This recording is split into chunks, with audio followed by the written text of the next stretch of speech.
Press the bell icon on the YouTube app and never miss another update. अगर इसकी research करेंगे तो पता लगेगा जाति और धर्म दोनों की रचना चालाक इंसानों ने की है, और उन चालाक इंसानों ने समाज को इस तरीके से बांटा है, समाज के संसाधनों को इस तरीके से बांटा है ताकि सब चीजों पर उनका कब्जा रहे, और वही हुआ। आखिर रोहित वेमुला या उन जैसे लोग शहादत क्यों देते हैं? अगर कुछ बच्चे बहुत मेहनत करके निचले स्तर से निकल के मेडिकल में आते हैं, इंजीनियरिंग में आते हैं, और वहां उनकी लाख मेहनत के बाद भी कई कई साल लगातार उनको फेल किया जाए, और तो इंटरनल में फेल कर दो, उसे मेन में बैठने मत दो, थ्योरी में पास हो जाए तो इंटरव्यू में फेल जो होता है उसमें फेल कर दो, वाइवा में, तो बच्चे को इतना डेमोरलाइज कर दो, इतना डेमोरलाइज कर दो कि वह आत्महत्या करने को मजबूर हो जाए या फिर किसी लायक ना बचे। इस पे रिसर्च होना चाहिए, इस पे रिसर्च होना चाहिए कि प्रोफेशनल कोर्सेज में पूरे देश में कितने बच्चे फेल हुए, किस सब्जेक्ट में हुए, थ्योरी में हुए या प्रैक्टिकल में हुए या वाइवा में हुए, और उन फेल होने वाले बच्चों की जातियां क्या है, इस पर रिसर्च होना चाहिए। और इस पर भी रिसर्च होना चाहिए कि हर साल यूनिवर्सिटीज के अंदर मेडिकल में और इंजीनियरिंग में कितने बच्चों ने सुसाइड किया, और जिन बच्चों ने सुसाइड किया उनकी जातियां क्या थी और सुसाइड के कारण क्या थे, तो सारी की सारी बात एकदम स्पष्ट हो जाएगी। दूसरा एक चीज समझने की है कि जब से पहली बात तो जो धर्मशास्त्रों ने जिस समाज को सबसे निचले पायदान पे रखा और धर्मशास्त्रों में उसके पढ़ने लिखने पे बंदिश लगा दी, उसके संपत्ति अर्जित करने पे बंदिश लगा दी, और काम के बदले में पैसा नहीं मांग सकता, बचा हुआ खाना मिलेगा, सिर्फ 18 घंटे काम लेना और काम के बदले में बचा हुआ रुका सुखा खाना देना, क्योंकि अगर रुका सुखा भी नहीं दिया तो मर जाएगा तो उनके घर में सेवा कौन करेगा, गुलामी कौन करेगा, चाकरी कौन करेगा, उनके खेत में मजदूर का काम कौन करेगा। इसलिए मरने नहीं देना है, उसको रुका सुखा खाना देना ताकि वो जिंदा रहे। वो कौन लोग हैं जिनका देश की पूरी कृषि की भूमि जिनके पास है, वो कौन लोग हैं देश की इंडस्ट्रीज जिनके पास है, वो कौन लोग हैं प्राकृतिक सभी प्रकार के संसाधन खनिज पदार्थ जिनके पास है। ये खेत की जमीन, प्राकृतिक संसाधन, क्या कोई अपनी मां के पेट से लेके पैदा होता है? अगर नहीं तो कुछ ही लोगों के इसके मालिक क्यों, और जिसको चौथे पायदान पे रखा वो मालिक क्यों नहीं? खेत की जमीन में हमारा हिस्सा क्यों नहीं है? और तो और जब हमें पढ़ने लिखने के दरवाजे हमारे लिए खुल गए, और ये जो रिप्रेजेंटेशन हमें बाबा साहब ने बल्कि दिलाया, क्या कहूं, अगर सही मायने में 1930, 1931, 1932 की राउंड टेबल कॉन्फ्रेंस पे चर्चा हो जाए, बात है यार, मजा आ गया। ये राउंड टेबल क्या थी? सच्चाई। इसमें देश के सभी जाति धर्म के लोगों को अंग्रेजों ने जाने से पहले मौका दिया क्या होगा हमारा कि आप भाई अपनी बात रखो, और वहां बाबा साहब ने अपनी बात रखी कि भाई आप तो जाने वाले हो, हम लगातार इस देश के मूल निवासी होकर 4000 साल से गुलाम हैं, क्या आपके जाने के बाद भी हम गुलाम रहेंगे? आप जा रहे हो, कम से कम हमें भी तो आजाद कर दो। उसके बदले में उन्होंने सेपरेट इलेक्टोरल मांगा, पृथक निर्वाचन क्षेत्र मांगा। अंग्रेज लोग कन्विंस हुए, उन्होंने इस बात पे सहमति दी कि हाँ पृथक निर्वाचन क्षेत्र आपको मिलना चाहिए, और सभी जाति धर्मों की स्टडी के लिए जब उन्होंने साइमन कमीशन भेजा, सब लोग उसके खिलाफ हो गए, और जो अंग्रेजों ने बाबा साहब का सेपरेट इलेक्टर की डिमांड को एक्सेप्ट किया, उसके विरोध में गांधी जी अनशन पे बैठ गए गांधी के और वो स्थिति आ गई कि गांधी जी की जान जाने वाली थी। बाबा साहब पे इतना दबाव बना दिया कि अगर गांधी जी की जान चलेगी तो तुम्हारी पूरी कौम को कत्ल कर देंगे। मजबूरी बस डॉक्टर बाबा साहब अम्बेडकर जी को समझौता करना पड़ा, बड़े दुखी मन के साथ समझौता करना पड़ा। तो ये जो रिप्रेजेंटेशन जिसे आज रिजर्वेशन कहते हैं, ये जबरदस्ती दिया गया, मांगा नहीं था। जो तुमने दिया, जो बाबा साहब की मेन डिमांड को खत्म करके तुमने दिया, आज उसको छीनने की साजिश क्यों?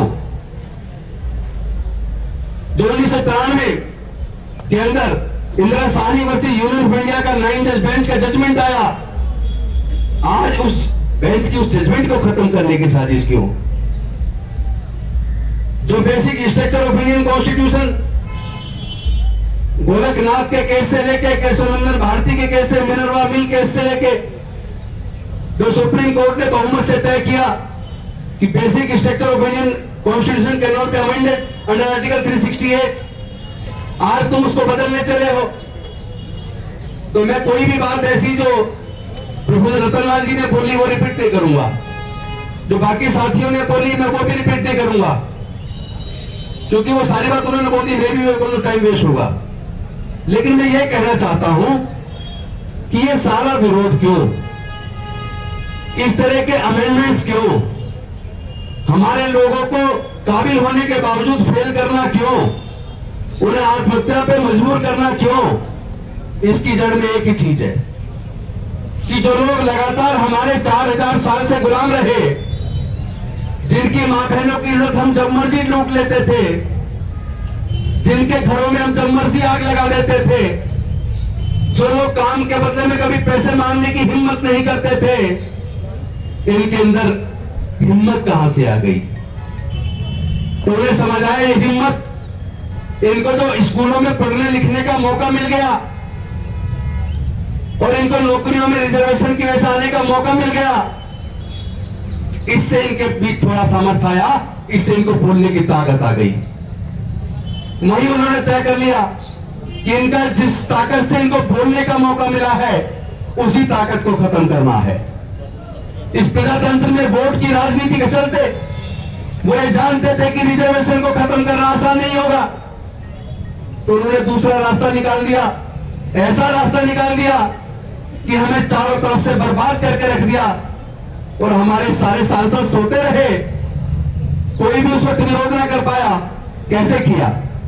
अब से 40-45 साल पहले जब हम और आप सरकारी स्कूलों में पढ़ते थे, तो तब अमीरों के बच्चे भी सरकारी में पढ़ते थे, क्योंकि प्राइवेट स्कूल होते ही नहीं थे। टीचर पक्षपात इतना करता था कि भाई क्या नाम है तुम्हारा? रतनलाल। अच्छा तुम पीछे बैठ जाओ। तुम्हारा क्या नाम है? मृत्युंजय शर्मा। आगे बैठ जाओ। इतना पक्षपात तो होता था, लेकिन जब वो ब्लैक बोर्ड पे चौक लेके पढ़ाता था, पढ़ाता तो सबको एक जैसा था, तो जो हमारे इनके जैसे लोग मेहनत मशक्कत करके आगे निकल जाते थे। लेकिन उन्होंने क्या किया? उन्होंने कहा कि हम ये सरकारी स्कूल बंद तो नहीं कर सकते, और जैसे धर्मशास्त्रों के आधार पर पढ़ने लिखने पे बंदिश थी, दोबारा वो बंदिश तो नहीं लगा सकते। तो उन्होंने बहुत सोच समझ के उसी जनरल कलेक्शन के थ्रू, उसी नागपुर जो उनकी राजधानी है, वहां से थिंक टैंक में सोच विचार करके रास्ता निकाला कि भाई सरकारी स्कूल तो बंद नहीं कर सकते, प्राइवेट खोलने से तो नहीं रोक रहा कोई। एक के बाद एक प्राइवेट स्कूल खोलते चले गए और सरकारी स्कूलों को कमजोर करते चले गए। सरकारी स्कूलों में पर्याप्त टीचर नहीं है, पीने का पानी नहीं है, बैठने की व्यवस्था नहीं है। सरकारी स्कूलों के स्तर को जानबूझ के गिराते रहे और प्राइवेट स्कूल एक के बाद एक के बाद खोलते चले गए। मिडिल दर्जे के प्राइवेट स्कूल के एक बच्चे की फीस का खर्चा, किताबों का खर्चा, वर्दी का खर्चा, ट्रांसपोर्ट का खर्चा, सभी प्रकार के खर्चे को जोड़ ले तो एक बच्चे की एक साल की पढ़ाई पे खर्च आता है 1 लाख से ज्यादा। सब परिवार में कम से कम अगर 2 बच्चे मान ले तो 2 लाख तो केवल पढ़ाई का खर्चा। वो लोग ये जानते हैं कि अगर इतना हम कर देंगे, इनमें से 99% ऐसे लोग हैं जो ये 2 लाख रुपए का खर्चा नहीं उठा पाएंगे, क्योंकि उनकी पूरे परिवार की इनकम साल की 2 लाख रुपया नहीं है। इस तरीके से इन्होंने प्राइवेट स्कूलों को बढ़ावा दिया और सरकारी स्कूलों को कमजोर कर दिया। लेकिन ये लोग यहां भी ना रुके, उसके बाद भी इनका मन नहीं भरा। उसके बाद वो ले आए नो डिटेंशन पॉलिसी, किसी भी बच्चे को फेल मत करो, 1ली से 8वीं तक ऐसे ही पास कर दो। 1ली से 8वीं तक ऐसे ही पास होकर कुछ सीखा ही नहीं, बीमारी की छुट्टी की एप्लीकेशन लिखनी भी नहीं आई, 9वीं में जाकर फेल, क्योंकि कुछ सीखा ही नहीं। और कानून बना दे जो 9वीं में फेल हो जाए तो स्कूल से निकाल दो। ये बहुत बड़ी साजिश है। तो एक तरफ तो इन्होंने हमारे पढ़ने लिखने के रास्ते को इस तरीके से बंद कर दिया, और दूसरी तरफ जो रिजर्वेशन से हम नौकरी में आ जाते थे, धीरे धीरे इन्होंने प्राइवेटाइजेशन शुरू किया। 1990 के आसपास ठेकेदारी प्रथा लागू कर दी, और तो और पिछले से पिछले पे कमीशन में 4th क्लास एम्प्लॉयमेंट ही बंद कर दिया, सब कुछ आउटसोर्स। आज डायरेक्टर तक की पोस्ट, क्लास 1 पोस्ट पे भी डायरेक्ट ठेके पे भर्ती हो रही है। यानी जहां ठेकेदारी प्रथा लागू हो गई, वहां रिजर्वेशन बिना करे अपने आप खत्म। तो इन्होंने क्या हमारे आगे बढ़ने के रास्ते को खत्म नहीं कर दिया? क्या उस वक्त हमारे सांसद नहीं थे, हमारे एमएलए नहीं थे? उनकी आंखों के सामने इन्होंने खुलेआम हमारा कत्लेआम कर दिया, और संविधान को, बेसिक स्ट्रक्चर को तो उन्होंने तभी खत्म कर दिया। यह भी बेसिक स्ट्रक्चर के खिलाफ था। हमारे पढ़ने लिखने के रास्ते को इनडायरेक्ट तरीके से बंद कर दिया, और साजिश यही पहले रुकी। उसके बाद एक के बाद एक साजिश अच्छी जा रही है कि भाई इनके पास जो बोलने की ताकत है, इनकी बोलने की ताकत खत्म कर दो, इनको इतना डेमोरलाइज करो, क्योंकि ये जो बोलना है इनको आया पढ़ने लिखने से आया है, इन्हें इतना डेमोरलाइज करो, या तो सुसाइड करें, या पागल हो जाए, या घर बैठ जाए पढ़ाई छोड़ के। यानी चारों तरफ से ये हमले हैं, और इसमें ये लास्ट अब हमला जो 10% के नाम पे बेवकूफ बनाने का, जो संविधान बदलने की जो साजिश रची है, क्योंकि आज तक ये वर्षों से कहते आए। आपको याद होगा बिहार चुनाव से पहले मोहन भागवत जी ने कहा था, हम जातिगत आधार पर आरक्षण के खिलाफ हैं, हम इसको आर्थिक आधार पर करना चाहते हैं, लेकिन वो नहीं कर पाए।